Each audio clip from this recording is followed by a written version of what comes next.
This is Meet the Movie Press. It is September 27th, 2019. On the show today, breaking news! Spidey to stay in the MCU. Feige's got a Star War, and Jonah Hill is eyed for Joker, plus the box office reviews and more. Stay tuned. Welcome to Popcorn Talk, featuring movie discussion, news, and interviews. Popcorn Talk.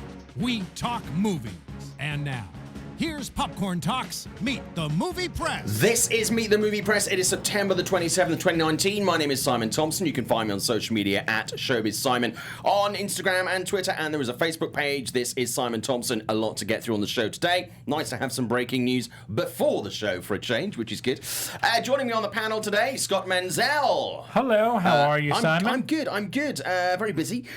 Who are you? Where can we find you? You can find me on Twitter and Instagram at @TheOtherScottM, and go over to WeLiveEntertainment.com to read all my written reviews and interviews. And returning to the show after what seems like the longest time. I think I had hair the last time that you were on. That's not true. That's not true.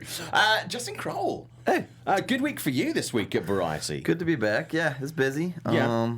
Busy week. Good. I'm glad we picked a good week to come back, make my return. I feel plenty to talk about. Literally, when I emailed you and then the story dropped, I was like, yeah, this works out pretty well. Pretty well. So for those people who might not be aware of you or your work, who are you and where can we find you? I work at Variety. I'm a film reporter there. Been there about 10 years. And I'm Kroll J. Var on Twitter. And that's all you need to know about me. And we're going to be discussing... That's all people do. And we'll be talking about one of your big stories this week later in the show. Okay, first of all, breaking news this morning. We were all driving to the studio. And the news that didn't entirely surprise everybody, but is still, something that is definitely worth talking about, is Sony and Marvel kissing and making up, doing a deal to co-produce Spider-Man 3. And Spidey, as a result, will stay in the MCU. A lot of people in the chat already talking about this. Going to talk to the panel in just a sec.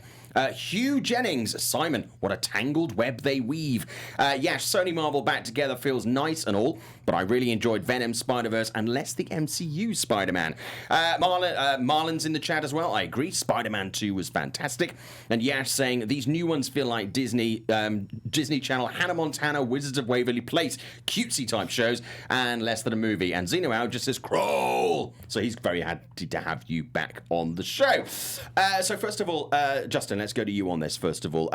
Are you surprised by this deal, and what were your thoughts this morning? No, I'm not surprised. I mean, we were hearing rumblings on Wednesday that they were coming back around. It was like a 70-30 split type situation. I don't know if that was confirmed, but that's what we were hearing. So the money was finally coming back to order. Honestly, this had no one's surprised because this kind of happened with Guardians of the Galaxy and Gunn. That was a much more serious thing.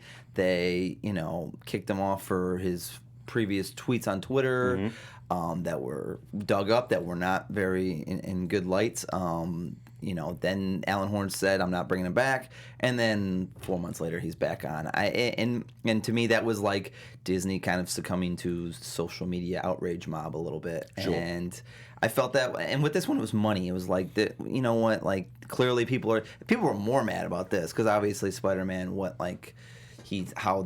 how the Feige element has really developed it. I still I don't think they're that much better than early Sam Raimi ones.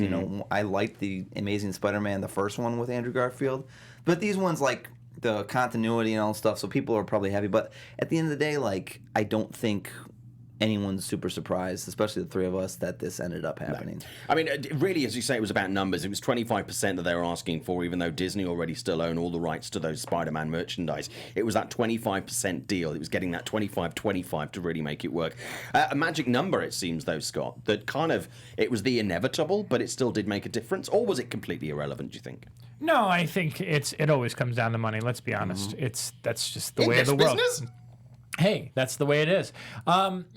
Just like Justin said, I am not surprised by this at all. I mean, they have a history of caving, and they want to keep this character. They know fanboys are going to be pissing in their pants if they don't get what they want. So, they were going to sometimes pissing in their pants if they do get what they want. Yeah, it goes either way. Yeah. But I think, this is a smart decision on their part. Again, they got the financials that they wanted. Let's just be honest. That's what it really came down to. But people are going to be happy with this. They love Tom Holland as Spider-Man. I mean, I remember being at D23 and the reaction that he had when he came out for that Pixar movie. I mean, it was him. But Chris Pratt almost like took second seat to him at that. I take this Tom Holland thing has gotten out of hand. He was always coming back. He has no leverage in this. Right. Like Chaos Walking has been shelved because it's deemed unwatchable. He hasn't been in a film outside of Spider-Man that's done this. He was going to be back for a third Spider-Man. I've talked to people close to him. They're like, we haven't, like, he's coming back. Like, what are we talking about here? I feel bad for Tom Holland. Dude, the kid's a movie star because of Spider-Man. Yeah. Like, let's calm down with like him walking to D23 and like everybody feels bad because like this had nothing to do with him. I talked to people earlier this week to try, and they're like, it's above our pay grade. We have no sense. It often very little has to do with the talent. You know, he was always going to come back. back. Like this, like no matter whether Feige was involved or not, he would be in the third one. And the likelihood that him and Hardy team up or meet up in a Venom Spider-Man crossover was very, very likely. Like if he was say like I'm trying to like Miles Teller or one of these actors that's had like some kind of clout in a way, like maybe he could fight and be like, I'm out of here if this isn't Feige. But and also he's just not that type of. He's like seems very nice and like he doesn't seem like that like very difficult like unlike other people we'll probably talk about later in the show. But like I just the Holland element of this like. Nice kid, but he's going to get paid a ton of money. If anything, this situation gave his representatives an opportunity to negotiate a new deal, being like, "Look, you put him through all this like thing. Here's more money." Well, I was going to get to that because this movie, the Spider-Man 3, which is currently untitled, so let's just call it Spider-Man 3 for now, has a release date of 2021. So that's going to be summer 2021. Do we think that this for Tom is going to be one more and done, or when you talk about the deal, the Venom thing? Yeah. Are we going to look like it's going to be a case of actually he would want to stay on this for another 5 years? No. Oh, no. I would think... I also don't think they want that much. Like, Downey's different because that is... Like, Iron Man is Downey in a way. There's been other Spider-Mans, there's been other Batmans. I would say the third one, and then... You know, the crossover with Venom. Like, that like, it's not guaranteed. No one said anything, but that just seems so obvious that, like they've been on the record saying they want to do that type of stuff. So I just like I say 2 films with like an occasional cameo. I can't think of any like MCU films like he crosses over in necessarily. Sure.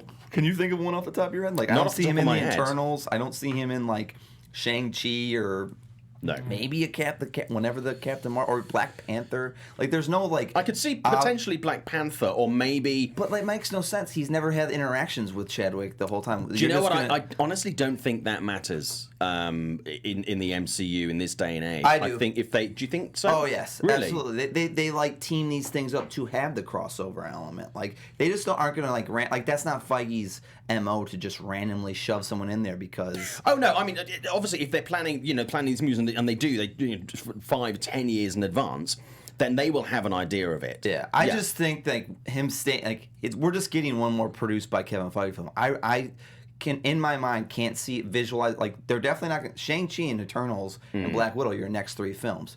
There's no way he's going to get in there. No. There's never been a tie-in to begin with. Yeah. Black Panther's in I think that's 2022 actually. Yeah. Like it's down the road. But yeah, that's the other thing too is like he's been doing these Avenger films and then he did Captain America. Like none of those are maybe like Thor even is a weird one to put him in because him and Hemsworth never had any sort of interaction in that series. So we'll see. But like I mean this seems so obvious. Yeah. Scott, any more thoughts on this? No, I agree with him. I think Tom Holland is smart. I mean, I never thought that he was going to leave this franchise either. No. Even when all these stories came out. I mean, he just seemed like it would be a dumb move on his part. Yeah. But that being said, another point that he brought up, which I thought is very important to note, is that it's another case where an actor plays in another role in another film and doesn't do well. It does nothing. And he's been a clear example of that. He's had a lot of movies that have come out and it haven't went nowhere. I mean, but so many people get plagued by that. Oh, Like the yeah. Daniel Craigs of the world, the Pierce Brosnans of the world, and people like that. Outside of Bond, Pierce Brosnan was not exactly. Well, it's just like Brie Larson. I mean, in all fairness, everyone went out to go see, Captain Marvel, but no one saw Glass Castle. Yeah, but I think that's two different. Like, I think a better example is like The Judge and like Downey Jr. doing The Judge. Yeah. And that. Like Glass Castle to me is like still prestige, still like an art housey type film. To me, Chaos Walking is like $100 million tentpole that they can't even release. Like The Lost City of Z or Current War, I don't really put those films in like similar categories. Where I don't think Tom Holland signed on to those, or people signed Tom on thinking that like a box office pump up is going to happen. Yeah. But like if Tom and that goes the same with this Russo's thing that he's doing, the Cherry. That is the next thing Tom will shoot. That's the next thing the Russos will shoot. That to me, when you read it on paper, it is more of like, I think they're trying to get more of a Toronto Film Festival edge, or maybe it has a Baby Driver thing. I need to see like a trailer first, obviously, but like, I can't even acknowledge it if that's a film that gets a bump because he's in it necessarily. Yeah, it's interesting. I mean, other people from the Marvel universe, like Benedict Cumberbatch. Benedict has done so many movies that just really haven't done particularly well. But he also has the following from things like Sherlock and several other things. Well, so it's kind of. I think a better example is like Hemsworth. Hemsworth is a great example. Hemsworth is a guy. Hemsworth is a great example. The Snow White and the Huntsman was he had a great run at first, but think recently, 12 Strong, Men in Black, Ghostbusters. Like he, and that's why I think he's doing a fourth Thor. Like when Endgame ended, I was just under the impression outside of Black Widow, which. She hasn't had her own film, which is why, like, Chris wouldn't be back for Captain, Robert's not coming back for Iron Man, and Hemsworth wasn't going to come back for a fourth Thor, and now we're getting a fourth Thor probably because I need to keep making that. I need the relevancy, the money, like keeping somewhat of a star, because if you don't have that and like Ansel Elgort's kind of an interesting situation right now. Very interesting. Like had the great Baby Driver box office. Took a break a little bit, and then Goldfinch just dies on the vine. Yeah. And I think that if you lose that, there's only so many movie stars that can keep that up these days. And I had this conversation. I think we're less forgiving of these dry spells of success for actors than we were 10 years ago, 100%. where you could afford, and it's both men and women. I think I was on Collider talking about this. You have these spells where it's like you have 3 bum movies. And then people are like, they write you off now, whereas before you could have more over a space of a longer period of time, and people would still, kind of be a bit more forgiving about it. Well, it's certainly like, if you're gonna take a risk, like you better be certain, like you got like your Denzel, you better be certain this film has like Bradley Cooper's been pretty good recently of like taking the risks and not having to worry about taking like a paycheck to like stars more, and it's been a while. Like outside of that Chef movie, it's been a while since he's really like fell flat on his face. But it's tough out there, and I think the thing is like the talent thinks that like a lot of times people are coming to see them when in fact they're coming to see the character, and the other thing is it's just like short-term memories. Like once someone leaves a character, the audience is on to that next favorite character thing, and it's like paging Daniel Radcliffe. Yeah, exactly. Paging Daniel Radcliffe. Yeah. The whole prime example. Wow. But that's a good example, That's a very because good Emma example. Watson like took advantage of that. Well, Radcliffe and Rupert, like those guys, if they chose different routes, we're seeing different results. A lot of people in the chat talking about the Spider-Man story today. Yash saying the funny thing is that Sony Marvel Spider-Man sold over 14 million units. Let's have a look. A single nerd. I honestly almost lost hope Spidey will never come back to the MCU. This news was surprising. It's not everybody surprised by the news this morning. Eon001. I feel that's going to wrap up the Spider-Man story as conclusively as possible so Sony can grab him without any loose ends. Let us have a look what other people are saying as well. Yash saying Spider-Man 3, Venom versus Spider-Man, and Spider-Man versus Sinister Six. By the way, Yeah. it's surprising to the three of us because we've just covered this and watched these things happen, I could see how like the random person probably thought this was never going to come around. Oh, so they yeah. were probably shocked by this. Yeah, news. we do exist in a slightly different kind Like of a bubble. Yeah. Zeno Hour Simon, Avengers 5 or a Fantastic Four movie? Spidey has a deep history with Marvel's first family. Actually, we didn't discuss we'll move on from this in a second, but Fantastic Four is something we didn't cover in this. Constantly, people are talking about this coming back. Oh, you know, yeah. the revival is going to be soon. It's imminent. Spidey would work. It's not. But that's what I think, and I'm the not same way with imminent. X-Men. Like Marvel, they've set their schedule, and what It's like not on there. like it's not on there. Neither is X-Men. Right. Like it's like Kevin is not the type to just have 15 things juggling at once. He's very like, this is what we're doing now. Like it's like like Eternals. Yeah. Then Black Widow. Like those things like are his focus for that. And then, like they haven't even started casting Black Panther 2 yet. Like or Captain Marvel 2. Like in what world is there a sign that like we're getting either one, like the Fantastic Four or X-Men yet? Like until he has a plan for them, that's not like we will see Spider-Man 3, I guarantee, before we get any real like any actors in either of those films. Yeah. I just see that happening. They're not ones to get way out ahead. And also, like, what's the point of like you're gonna like date a film for 2022 outside of Avatar? It's not really a smart thing to do. Right. Like it's hard to do, especially with talent. So Even with Avatar, people are like, woo. those films will come along, like obviously. But if they weren't like they announced Blade, they have a Blade like that's a film That's it. too. Yeah. Like Kevin just doesn't like getting that far along. And like any studio really wouldn't either. Like that's why you haven't seen like Superman news recently, because DC has a pipeline right now that they don't have to really worry about. 100%. And we also, I mean, we're talking here about, you know, the length of these timelines, this pipeline of productions, which brings us neatly onto the next story. Kevin Feige, obviously, good currently, segue. thank you so much. It's almost like we've done this for a while. Kevin Feige from Marvel, looking potentially, could be part of some moves within the whole Disney Marvel Star Wars kind of world, because he's going to be doing a Star Wars movie. So potentially, the Feige pipeline could see some changes in the future anyway, if things that are currently planned then get shelved or change formats, change platforms, and new projects are put in there. On this Star Wars movie, a lot of people were genuinely surprised by this, and again, some people were really not at all surprised, because people were like almost half joking, oh, well, if he's done this with Marvel, then he could do it with Star Wars.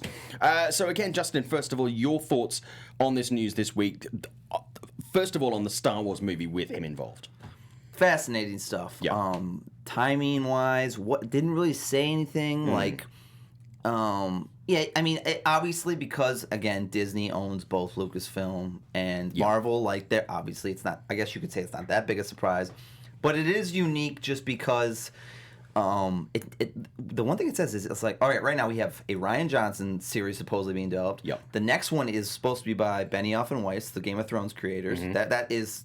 Like, Iger has been on the record that will be the 2021 film. That's when we're getting that next, right? Yeah. After Rise of Skywalker. I believe so. Skywalker, Avatar, and then whatever that Star Wars film. So it's 2021, and now a Feige film. And so I made a call Wednesday after was it Wednesday? No, I called yesterday because the news broke Wednesday night.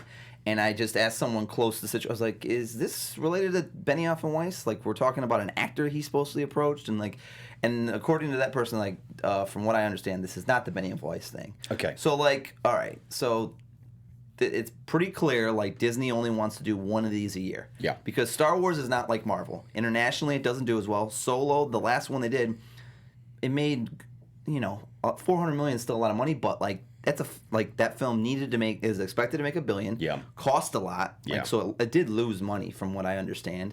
So like, and that was the last one. So like and I think what people learned from that was that, right, like I think Last Jedi came out 5 months before that. That like the there was audience, not enough time to the breathe. audiences need a time. break on this one. This is not like, because at the end of the day, this is still kind of the same stuff. Where with Marvel, you're getting a new character each time. Like it's like their own type of thing. So I guess my question, like here's the thing with Disney is they just, Marvel is so good at D23 and Comic-Con of like setting their slate, saying this is happening here, this is happening there. With these, there's the mystery crap is just bugs me. It's like, can you just tell us what is going on with these films? Are we getting a Rian Johnson film? Like, when is that happening? Like, are we getting that 2025? When is this fight? Is Feige involved with these? Like, can you just talk to us? Like, all right, the news is out of the bag. Get a statement out and be like, this is what we're doing. Like, It's the plan. Like they're like they had that Star Wars Day, and it's just showing Mandalorian clips and stuff like that. Why aren't they like giving us the future of Star Wars in a way? Like, and that to me is like them. Like, there's a weariness about like what to do with it necessarily. Because when Last Jedi didn't make like $2 billion, they're like, this thing isn't like a golden goose ticket. And then when Solo completely fell on its face, it's like, oh, now we really have a problem. Because when that came out originally, people were like, oh, gangbusters, and like they have this locked and loaded. So with Feige, I think like it's very unique. Maybe it's telling a leadership thing down the road. Who knows? But I think it's also like a test drive to see if he can juggle. See how far you can stretch him, because remember, he still has to do the limited series stuff. He's overseeing quite a lot right now. That's what I was going to ask you. Don't you feel like he's taking on too much at this point? Yes. No. I do. Well, I do. I don't know. Because he has his. I will say this: the guys that don't get a lot of credit beneath him, his lieutenants, are very, very, very good. There's a reason why the Marvel that universe works so well, and universes like the Monster Universe or DC universe, those crossover universes, have not had the same like type of ebb and flow.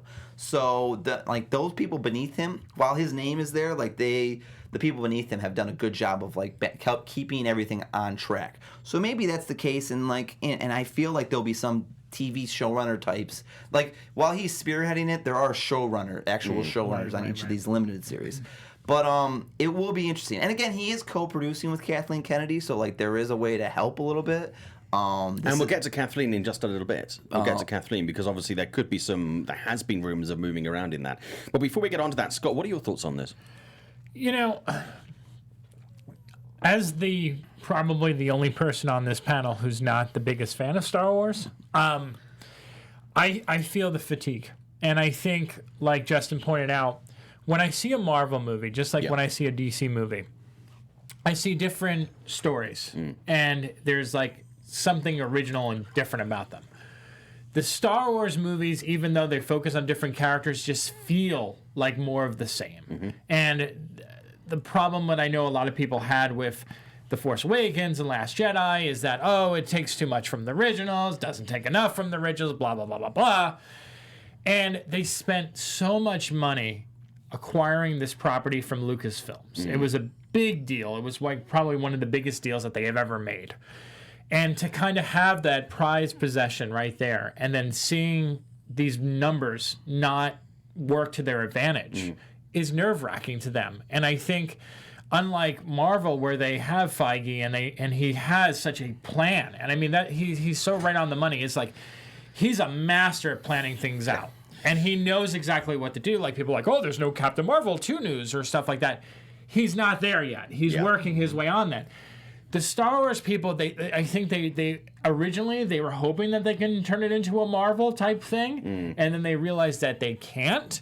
And now they're kind of like, oh, shit, I don't know what to do. And to his point about Rian Johnson, it's like, are they even going to take the risk on giving him another movie because of the fact of all the backlash that they had from the first one? Yeah. So I would not be surprised if his name comes off this entirely. Well, it's just like, give us some direction. Like, tell, like, is it that hard to explain what's going? Like, people aren't stupid. Like, you can act all secret and stuff, but like when people line it up and it's like, all right, I'm reading this and I've heard this and it's not all right. So Kevin isn't involved with this. Wait, Dave and Dan are like, they haven't. They're like, we're just developing all this world. It's like, just talk to us. Like the audience is going to figure out. Like, Ryan's got Knives Out coming out soon. He's going to do a premiere. He's going to do a tour. You're telling me right now, with all this news, that people aren't going to be asking him at every junket and what's 100%. going on with your Star Wars movie? They have to, because that's what like drives traffic and stuff like that. So people are going to ask, and no matter what, he's not going to tell them anything. He's going to have like talking points and stuff like this, but like he's going to get bothered and he's probably going to go to Disney and be like,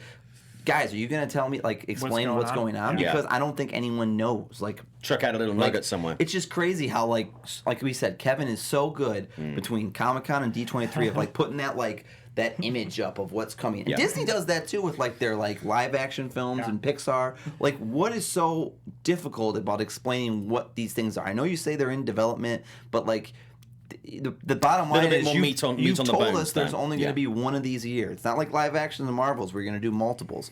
Like, are you changing that plan? It's just. I mean, the other thing too is like we didn't touch on the international on Star Wars. Yeah. They are not. They certainly have the fatigue because that's what crushed both Last Jedi. Yeah, well, absolutely. not Last Jedi still did plenty, like did over $1 billion, but like the international was nowhere near what they expected. No. And then on Solo, it just completely sank. So Yeah, and I mean the international box office if you look at pretty much all the movies that came out this year, if minus the few Disney releases, if it wasn't for the international box office, I mean.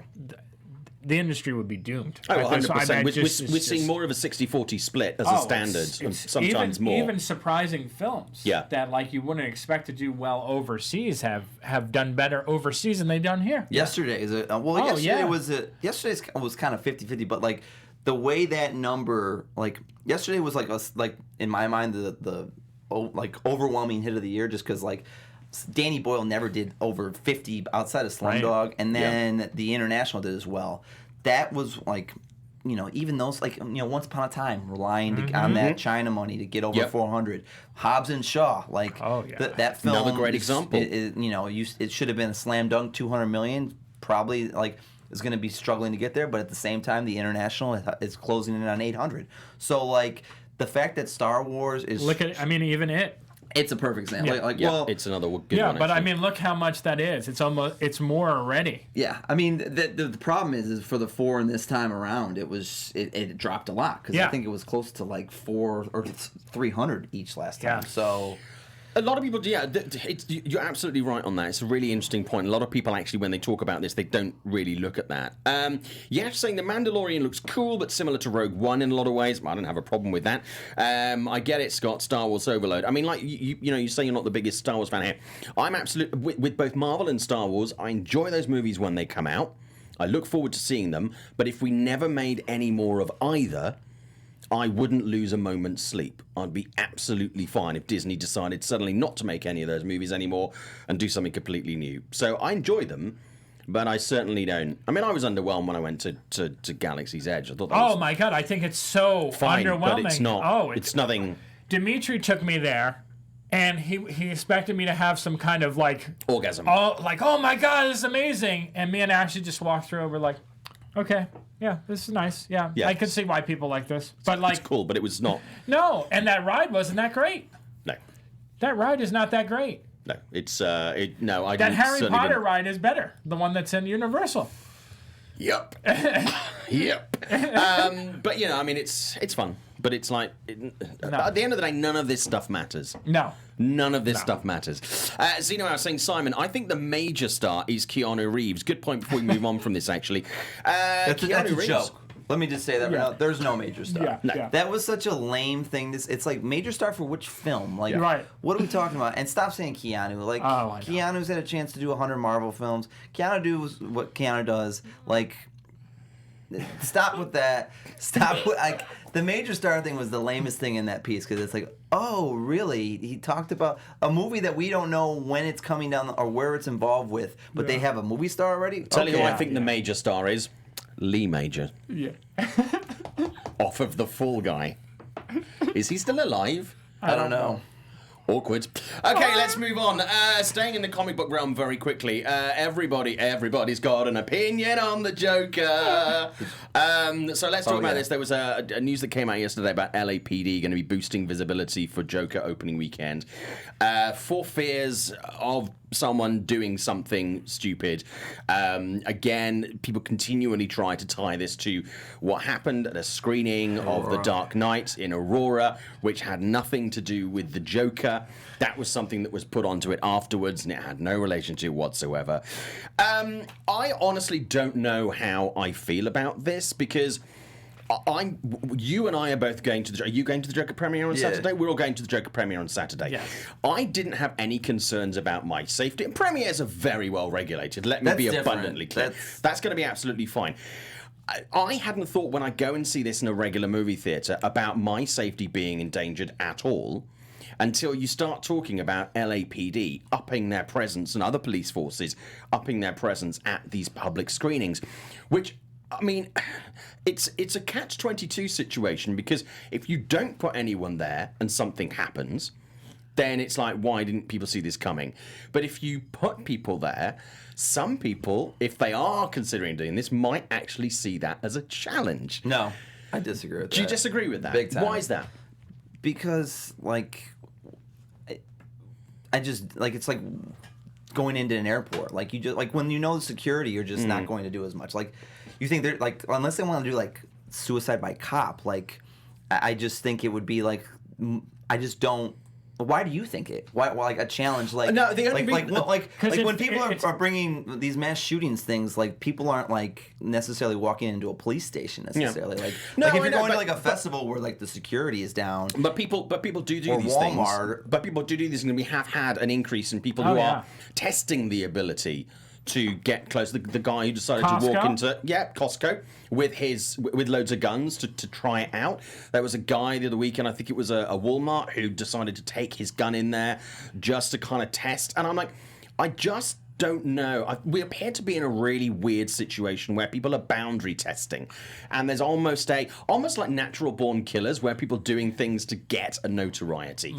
And I would feel 100% safer if I saw an LAPD person. Interesting. I want more cops in theaters. I want more cops in malls. It doesn't make me feel less safe seeing LAPD. It does make me feel safer. It also does, though, increase the thing that maybe somebody might try and have. It puts me in my mind, but that's what the world we live in now. You go to Golden Globes and there's guys with AR fit like SWAT team guys. And you're just like, okay, and it gets you in your mind like that, nerve-wracking. But at the same time, I'm like, at least they're here. Like if like. It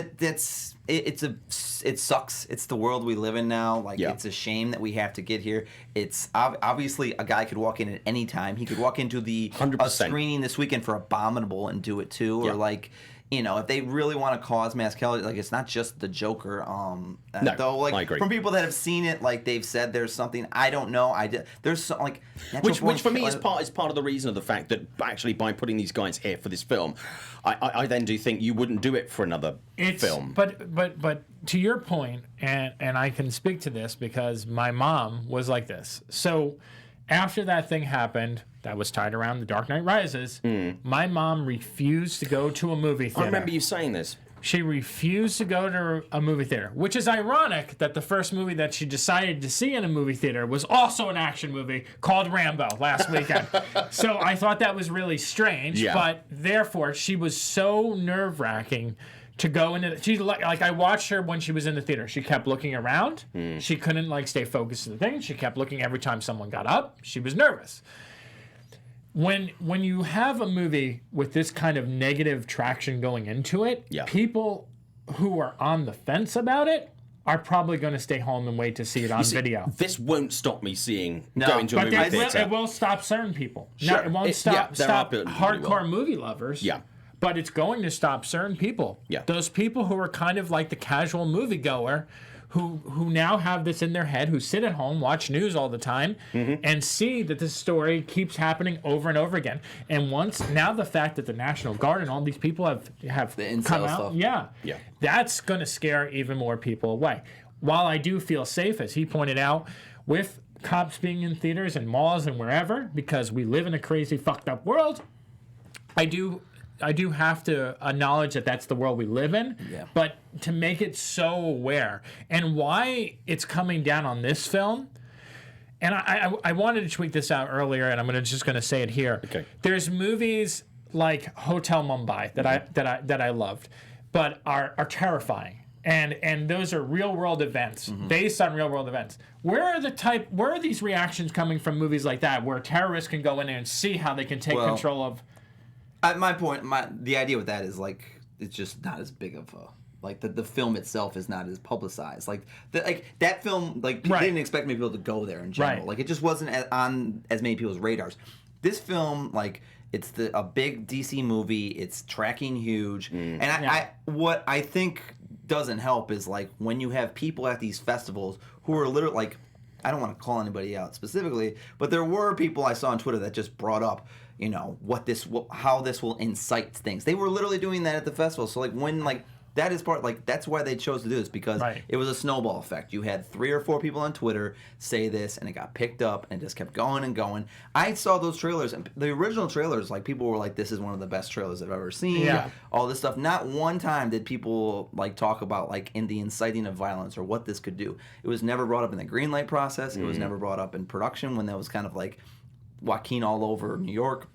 But, like, I only started hearing it really after those festival screenings. So, Toronto, basically, right? Yeah, I mean, not even Venice. I didn't really hear. Toronto, I specifically saw tweets of people wanting to be like, "This worries me," and that's when people do that. That's how there are people that think that, but in my mind, there's also people that just think that for any movie or any mall you go to, right? Like, because of what the problems right now, there are just people that are just nervous to go out. So, like, it sucks. I hate having to, but my whole thing is like knowing that someone is there to at least, even if it like challenges, like, there's still like the thought that there's a person who's just crazy that wants to cause harm no matter what. Like, and I this is not me criticizing Joker at all. I have not seen Joker. I'm seeing it for the first time on Saturday, and I'm pretty sure that my opinion won't change. I'm very much of the like, I don't think films cause people to do anything any more than it's a video game argument all over again, right? I just simply don't believe that this, and there's nothing to support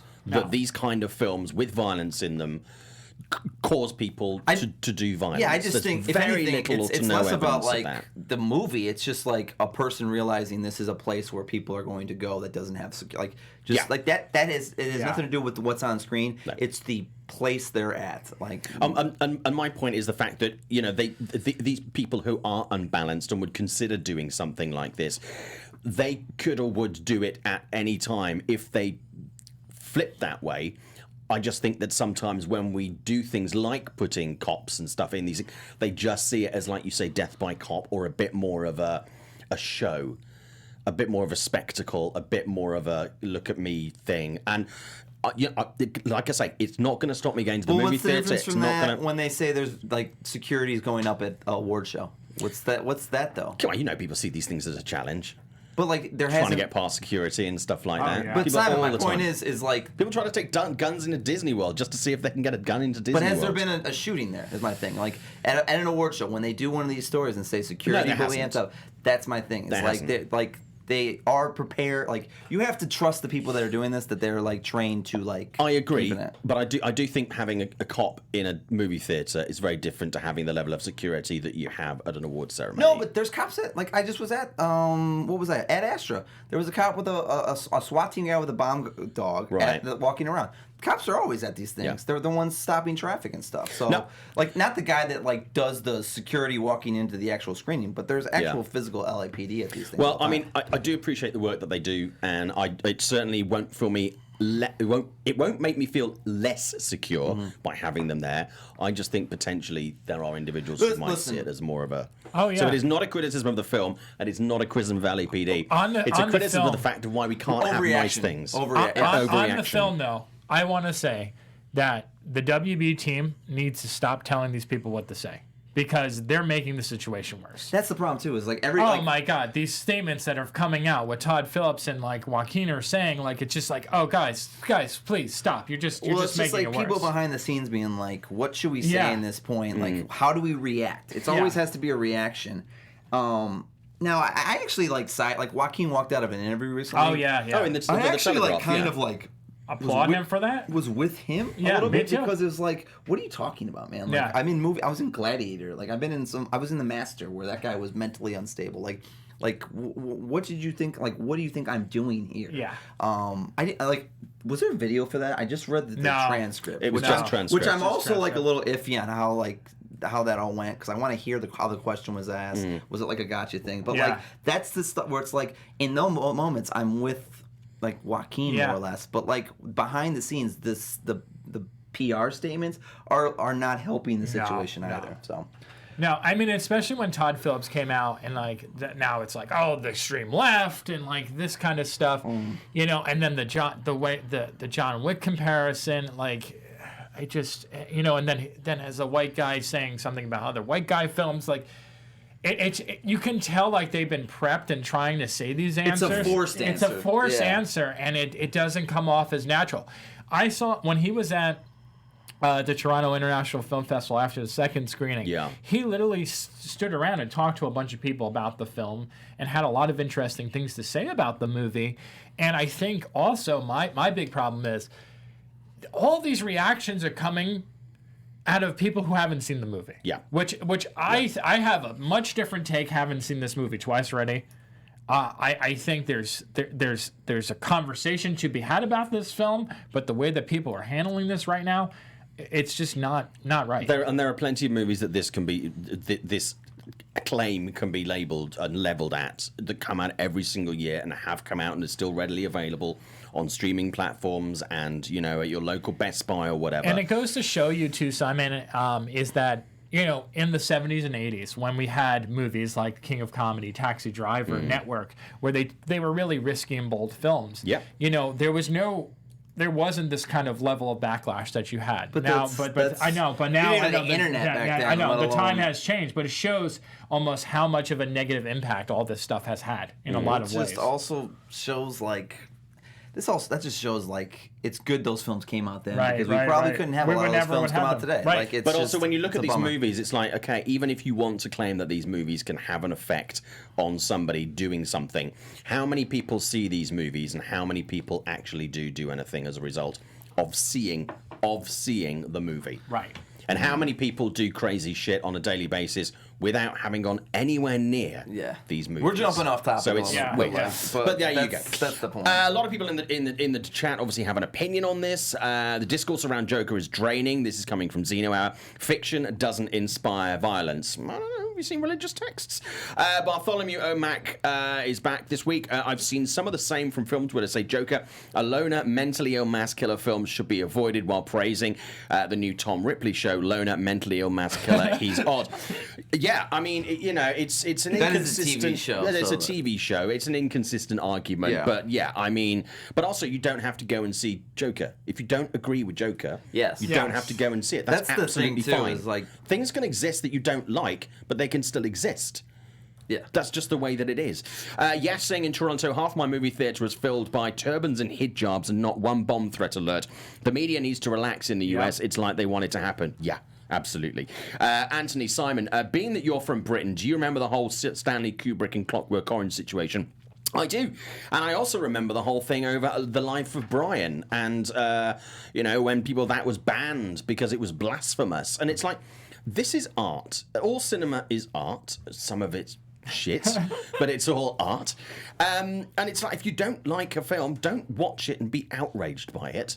Just don't go and see the movie. And then I have the problem of people going into the movie already with these negative feelings and not giving the movie a chance. Yeah. I feel like there was a handful of people, I will not name them, who went into that at Toronto, and they were like, I want to go into this movie, and I want to make outrage! Yeah, and I want to be mad about it. Well, we're going to move on from this because we're going to talk about a story that Justin broke actually this week on Variety, which did particularly well and had a lot of people thinking and tweeting and giving opinions on the Batman. Jonah Hill being eyed for a secret role opposite Robert Pattinson. Basically, what happened after this story came out was everybody listed Batman villains. Yes. Yeah. Well, I updated. It's the Penguin or the Riddler. Right. Should I just jump No, into go- this? yeah, go ahead, sorry. yeah. It's your So story. they've pretty much been interested in Jonah since Rob signed on officially in like summertime. It got more. There was more like the offer became. They went out to him in August, and he was considering for a while. And now in recent weeks, or last week, I think he started engaging. But the thing is that they wanted him for. I had heard they wanted him for the Riddler, but then he came back and wanted to be the Penguin. And other people have heard he wanted, like, vice versa. But the bottom line is there's the studio wants him for one role, and he is using his negotiations to possibly do another role in the film, which is unique and interesting. But like, the funny thing is they can't figure out the other role until this is all figured out. Right. You know, it's we'll see. I'm not totally convinced he's like that committed. Like, from what I understand, people are still like, he doesn't really know if he's like wants to do this or wants to get back into directing like he did with mid-90s. But like, it is the Batman. It is like an opportunity to play a really cool villain. But yeah, we'll see what happens. I think it's still far away from like being fully on board, but you know, because like he hasn't fully said no yet, I think it's going to move in the right direction. And I think it's an awesome first casting for. Oh, and then Jeffrey Wright as well was. Yes. The THR broke that he would be Commissioner Gordon, which marks the first time we'll have a person of color in that role. I tweeted that they were looking. He's an amazing actor. They were looking. It makes so much sense after all the stuff they've worked with him on Westworld. Like, there's a lot of connections with him and the Warner Brothers side of it. They did look at Mahershala for Commissioner Gordon, but then the Blade thing came along. So, like, obviously you need to do multiple Commissioner Gordon roles down the road, like, for these films. You're going to have to do a bunch of Blade. So he's just like, I'm going to star in my own movie and not be third or fourth fiddle. But that's unique. They're going person of color for the Catwoman role. I think I tweeted that as well, which, we'll see where that ends up. But yeah, so far so good with this. I'm very interested in this film. I like Reeves a lot, and I hope the Jonah thing comes together. I think it's really interesting, and I like the fact that, again, they're doing something that is quite different from what we've seen before.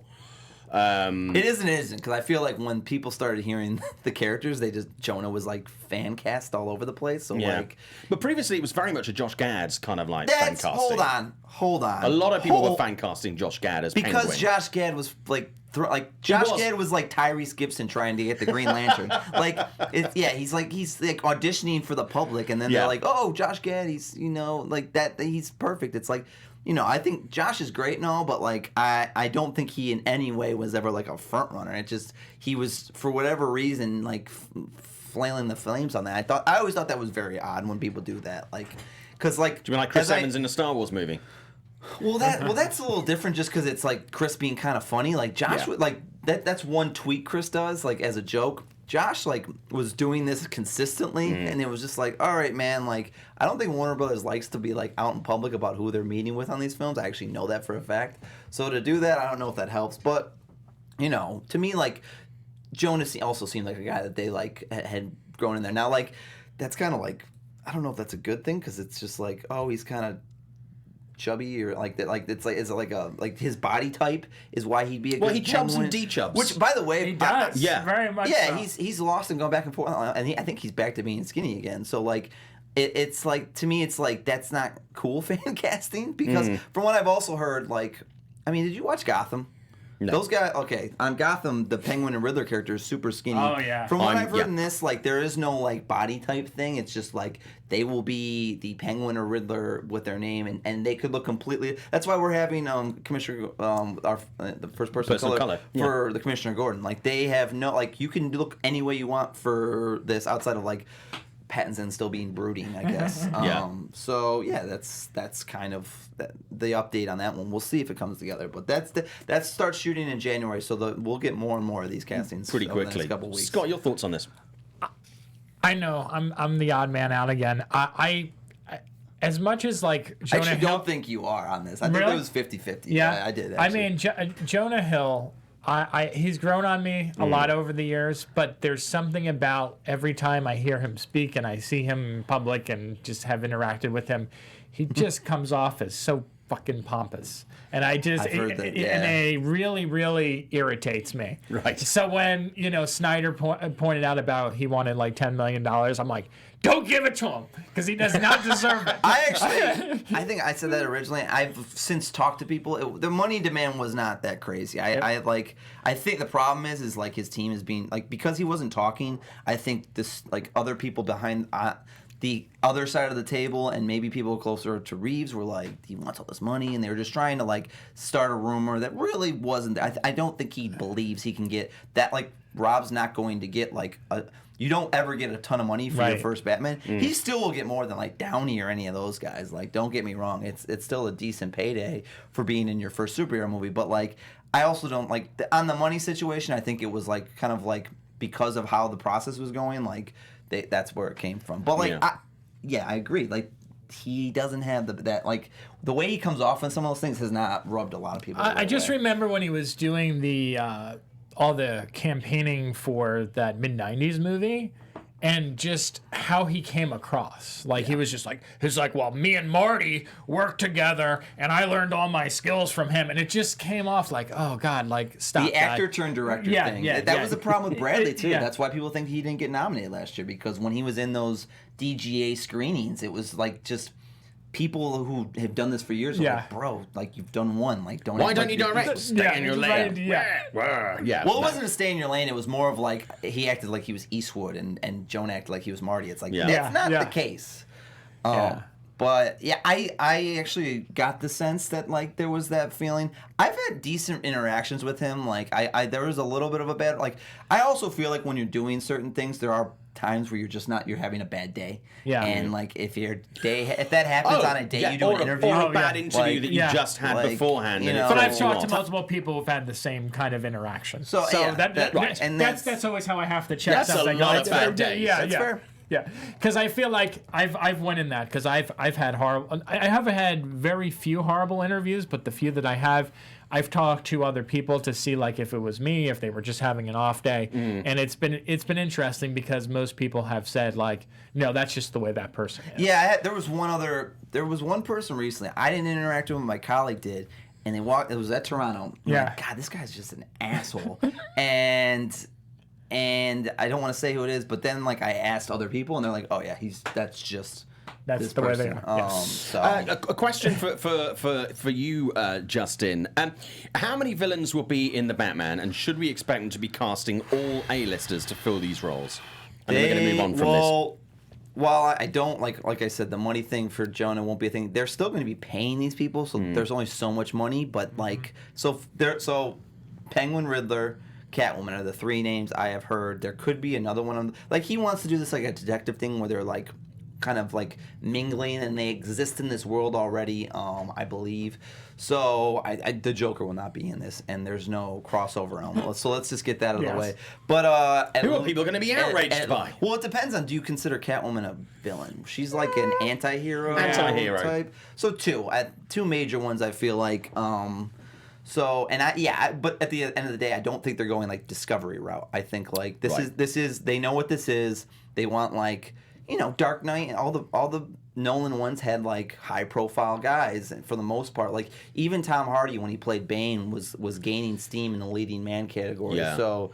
Anthony Manzano says, here are my villains for the new Batman movie and their castings. Obviously, there's no word that Scarecrow will be in it. Michael Fassbender. Riddler, James McAvoy. Penguin, Andy Serkis. Harvey Dent, Matt Bomer. Well, I mean, a lot of those characters aren't going to be in it. But I mean, if they were, I mean...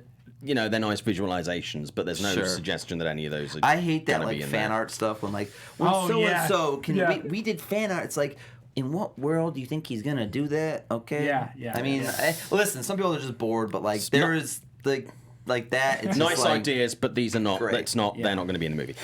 Okay, Jurassic World 3 very quickly before we talk about the movies that are coming out this weekend. News this week from Collider. They held a screening of Jurassic World. Colin Trevorrow turned out to chat to the crowd and made some announcements about the fact that the original trio from the movie, Laura Dern, Sam Neill, and Jeff Goldblum, are going to return for this movie. No surprise. We kind of knew this was something that was Jeff was likely already to in. happen. Jeff was already in the second one. What's Sam doing? Might as well. and Laura's like the busiest, but she was, and it's cool, and she's doing like more prestige stuff too. So it's nice that she came around to this idea, and I think it's kind of cool. But like, I'm not like shocked. I just hope this isn't like something... Downey coming back for another Iron Man. Yeah, I just hope that they give them something to do, because I feel like having Jeff in the last one was kind of that was something so not a thing. oversold. He just showed up in the last 2 minutes to give his like Malcolm speech, or Ian Malcolm. And it's like okay, that's kind of cool, but do we really need like? Yeah, I mean, I can't imagine they'll probably be like overblown type cameos. It'd be nice if they like somehow introduce them, but I can't see a world where this is like a big thing, but it's cool they're back. I actually have enjoyed. Actually, I hated the second one. I liked the first Jurassic. I didn't hate it. I just didn't. You love the second one? Oh, I preferred Jurassic World to the second one, but I certainly didn't hate the second one. Oh, really? I preferred the first one to the most recent one, Fallen Kingdom. Yeah. Oh. Yeah. I think we're on the same page. Yeah. Well, like I didn't hate it. I hate it. We're all. We cut across the board on that one. Do you know what I mean? It's my sliding scale of like meh, because there's a lot of meh these days, so it's middling meh. Yeah. Yeah. It's satisfying. But this will probably be the best one. I just the way that they were talking about it, Fingers firmly crossed. they're gonna tie it all together. The thing is it's called Jurassic World, so but that's why the first one, the second one felt like a bridge. It was just like, the whole point of this is just to get them out. I agree with you on lame. But I'm into the I like the short film too, by the way. I thought that was great. I thought that was done really, really nicely. The day shall come. Let's move on to movies coming out this weekend. First of all, what are we looking at the box office? This is going by Box Office Mojo. It looks like Abominable is going to be number one. They're predicting 18 million for that. Downton Abbey, currently number one, going to go down into second place. 17 million, not too bad actually. Ad Astra third, 9.7 million. The film that is amongst the most missold movies of the year. Oh yeah. It Chapter 2, 9 million, and then rounding out the 5 is Hustlers, 8.7 million. If you haven't seen Hustlers, do check it out. Judy is on limited release this week. We're going to talk about that in a second very quickly. But The Day Shall Come is Chris Morris's new movie. Probably people know him for Four Lions and a load of TV comedy stuff he's done in the UK. I'm a big Chris Morris fan. I barely laughed at this, I'll be honest with you. I don't know what you're talking about. It's a small Neither release does this week. anyone. IFC. Don't worry. It is, if you are thinking about going to this, I honestly cannot recommend this movie. I love Chris, and I've spoken to him for Forbes. There's a piece going up with him over the weekend, but this is not his finest work. It's fine. I was surprised that it even came out because it was at South by Southwest. I remember seeing it there. It was the world premiere. The theater wasn't full. Yeah. And I had the same exact reaction that you had. Literally. I watched it, and I was just kind of like, I guess this is amusing? Like, who's going to watch this? Yeah. Why does this exist? For someone who is so funny and so sharp with his comedy, this did not feel like a Chris Morris movie for me. No. Judy, however, is getting a limited release this week. I think it's in just under 500 theatres. This is a movie that I genuinely think could win Renee Zellweger Best Actress Oscar. Her performance in this movie is amazing. The movie overall is very good. I didn't love the movie overall, but there are some brilliant moments in it, and some of the cinematography and the characters are just absolutely adorable, and it looks so good. There are so many points in that movie where they almost took my breath away. But Renee is outstanding in the role of Judy Garland. You've seen this movie, Scott? Yes, I was one of the first to see that Telluride, and it's a mixed bag for me, this movie, because I love the elements of the younger Judy Garland, something that I feel like the movie very much overlooks. And I actually talked to the director about this last week, Rupert, and he was saying that there was more of that they shot, and they decided, I guess the studio decided that they didn't want to put that in because they felt it took away from the older Judy character. Right. I would have loved to see more of that. When you have the older Judy character, Renee Zellweger, of course, knocks it out of the park. The problem, though, with it is that I felt it is kind of repetitive. It's her kind of like drinking and taking some sleeping pills and then yelling at someone. And her performance is great because, again, we in Hollywood love when someone transforms into another person. We love when they become someone else, as proven over the years. And I think she deserves it for that. And I think this is a really honest performance. But in terms of like some of the setup there, I felt like it was very repetitive. I love there's elements with the gay community that I really liked about the film. I thought it was really sweet. And I would like to see more of that as well. Yeah. So I think there was a missed opportunity here where they could have developed some more aspects of her life. Yeah. And they focused too much on the later half of her being like the rags to riches kind of thing, like backwards, where she's like now she's down on her luck and she's struggling with alcohol. It's like we've seen this a lot of times before. And I love Rufus Sewell, but I think he's underused in the movie. Oh, yeah. And the woman, I'm completely blanked her name for a second, that plays her assistant. Oh, yes. The Jessie lady, Buckley. Yep, from Wild Rose. Does a really nice job. But really, this is Renee's movie. But that boyfriend character is terrible in the movie. Yeah, he's bad. He's bad. Yeah, that is not good. I don't remember his name. Probably the biggest movie of the week coming out that most people are going to be able to access is Abominable. Abominable. I did not see this. But I have heard nothing but good things about this. Didn't see a single You're going to thing. have to get used to watching kids' movies.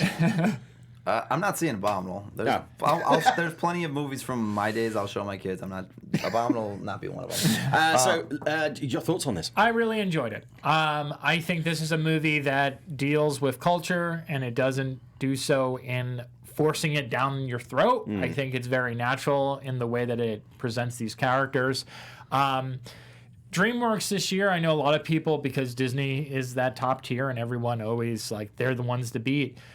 Between the last How to Train Your Dragon and this film, I think these are really great films. And I think that they have the potential, if marketed properly and enough people see them, to go up against them.